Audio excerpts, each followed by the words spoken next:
کرنے پر بیعت لی تھی۔ نبی علیہ السلام نے عورتوں سے عزت و عصمت کی حفاظت کرنے پر بیعت لی تھی۔ مجاہد کا جہاد گھر سے باہر نکل کے ہوتا ہے، عورت کا جہاد گھر میں رہ کر عزت کی حفاظت کرنے سے ہوتا ہے۔ مجاہد کا جہاد کافر دشمن کے ساتھ ہوتا ہے، عورت کا جہاد غیر محرم مرد سے اپنی حفاظت کرنے سے ہوتا ہے۔ دشمن مجاہد کے اوپر گولیاں برساتا ہے، غیر محرم مرد عورت پر مست نگاہوں کے تیر چلاتا ہے۔ دشمن مجاہد کے ملک پر قبضہ کرنا چاہتا ہے، غیر محرم عورت کے جسم پر اختیار حاصل کرنا چاہتا ہے۔ دشمن مجاہد کے ملکی وسائل سے فائدہ لینا چاہتا ہے، غیر محرم عورت کے جسم سے لطف اندوز ہونا چاہتا ہے۔ مجاہد دشمن کو ملک کی سرحد سے دور رکھتا ہے، عورت غیر محرم کو اپنے آپ سے دور رکھتی ہے۔ مجاہد دشمن کو ملک کے اندر 1 انچ گھسنے کی اجازت نہیں دیتا، عورت غیر محرم کو اپنے جسم کے ساتھ 1 انگلی ٹچ کرنے کی اجازت نہیں دیتی۔ مجاہد دشمن پر اعتماد نہیں کرتا، عورت غیر محرم پر اعتماد نہیں کرتی۔ مجاہد مورچے میں رہ کر دفاع کرتا ہے، عورت گھر کی 4 دیواری میں رہ کر عزت کا دفاع کرتی ہے۔ مجاہد سمجھتا ہے دشمن نے دیکھ لیا تو جان کا خطرہ ہے، عورت سمجھتی ہے غیر محرم نے دیکھ لیا تو عزت آبرو کا خطرہ ہے۔ دشمن مجاہد کے ملک کو لوٹ لیتا ہے، غیر محرم عورت کی عزت و آبرو کو لوٹ لیتا ہے۔ مجاہد نے دشمن کو دور رکھ کر غازی کا درجہ پایا، عورت نے غیر محرم کو دور رکھ کر اللہ کے ہاں مجاہدہ کا لقب پایا۔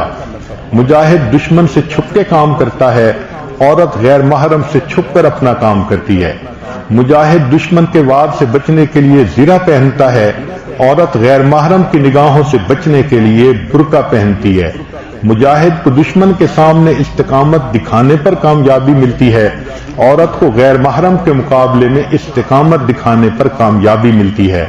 دشمن مجاہد سے مذاکرات کو چال کے طور پہ استعمال کرتا ہے، غیر محرم عورت سے بات چیت کو چال اور جال کے طور پہ استعمال کرتا ہے۔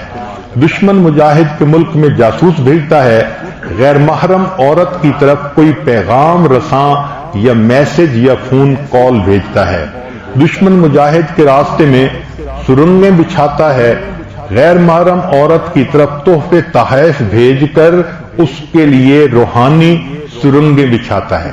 مجاہد کو دن رات سرحد کا پہرا دے کر اجر ملتا ہے، عورت کو دن رات غیر محرم سے محتاط رہنے پر اجر ملتا ہے۔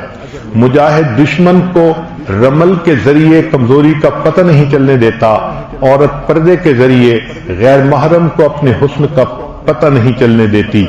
اندرونی دشمن مجاہد کو ہتھیار ڈالنے پہ مجبور کر دیتا ہے، عورت کو اس کا نفس غیر محرم کے سامنے نرم ہو جانے پہ مجبور کرتا ہے۔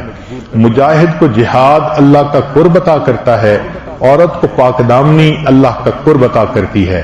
مجاہد کو دشمن سے خطرہ ہو تو مومن دوست سے مدد ملتی ہے، عورت کو غیر محرم سے خطرہ ہو تو محرم مردوں سے مدد ملتی ہے۔ مجاہد کو چاہیے کہ دشمن کے حملے کا دندان شکست جواب دے، عورت کو چاہیے کہ غیر محرم کی بات کا منہ توڑ جواب دے۔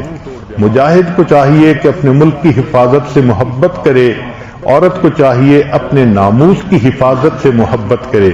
مجاہد کی دعائیں اللہ کے ہاں قبول ہوتی ہیں، پاک دامن عورت کی دعائیں اللہ کے ہاں قبول ہوتی ہیں۔ مجاہد کو اندرونی دشمن سے خطرہ زیادہ ہوتا ہے، عورت کو محرم رشتہ دار سے غیر محرم رشتہ دار سے خطرہ زیادہ ہوتا ہے۔ مجاہد ملک کی حفاظت کرے تو شہید ہوتا ہے، کرتے ہوئے مرے تو شہید ہوتا ہے، عورت اپنی عزت کی حفاظت کرتے ہوئے مرے اللہ کے ہاں شہید ہوتی ہے۔ مجاہد کو چاہیے اپنی کامیابی کے لیے اللہ سے دعا مانگے، عورت کو چاہیے اپنی عزت و ناموس کی حفاظت کے لیے ہمیشہ اللہ سے دعا مانگے۔ اب ایک آخری نقطہ جس کو بہت کلیئرلی سمجھنا چاہیے۔